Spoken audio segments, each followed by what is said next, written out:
My advice to people for mental health, relax. You don't need to be rushed. You have to have a balance in life.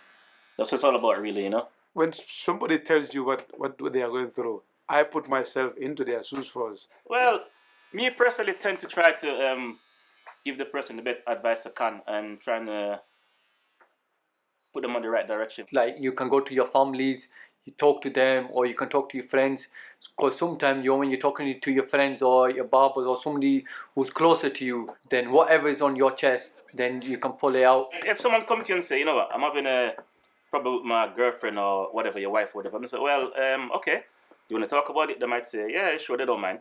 So they start talking about it and see where the problem lies and how you can fix it and what you're doing or what you're not doing, you know what I mean, in that relationship. One thing I'll tell them most is that don't get too worried about something that you can't control. Anything is gone, so never no come back.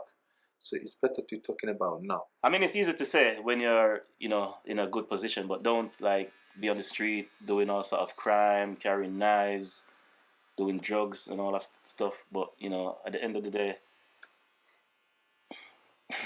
people can make their own decision, you know. Because I got families who don't talk. Adult, very big. Aunties and, you know, like nephews and all that. I started talking between them and they become families again. So I would just probably tell them, you know, sometimes it's good to just, you know, either walk away or just, you know, move on. I might be annoying, you know what I mean, but telling you something good for you and your family.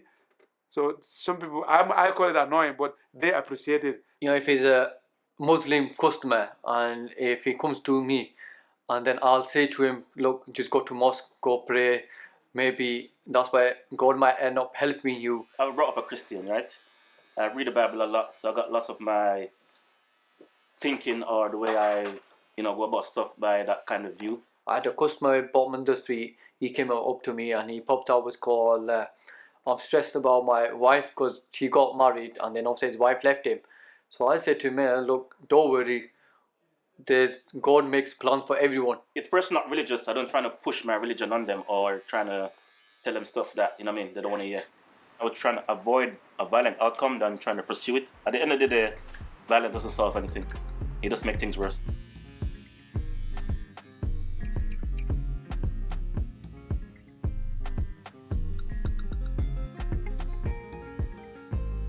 I try my best to cheer them up. I might tell them a joke or tell them a story. I just, you know, make them feel happy, you know, tell them not to stress. To make sure, you know, they don't lose their hope, you know. What they needed to do is, you know, to speak out their problems, you know, because that's where they found the way out. So it's a positivity that you're in these circumstances because there's someone out there worse off than you. Try also to guide them where to go through, where to find the jobs and stuff like that, where to go to get help and stuff like that. And that privacy is important. Like they tell you, you don't tell someone else, because they also check, you know, is he going to tell somebody about my story or what happened to me?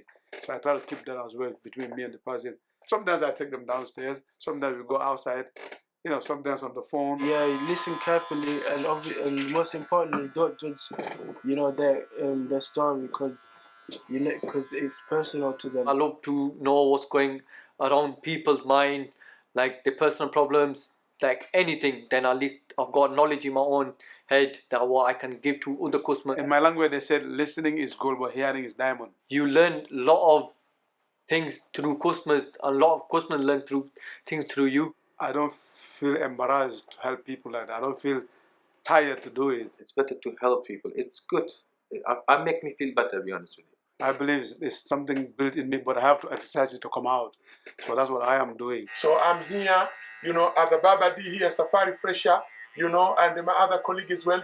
We are here to help you. Be very patient, be very open, be very open-minded. Accept, you're going to have people from different backgrounds, from different genders, from whatever it is. You have to accept them.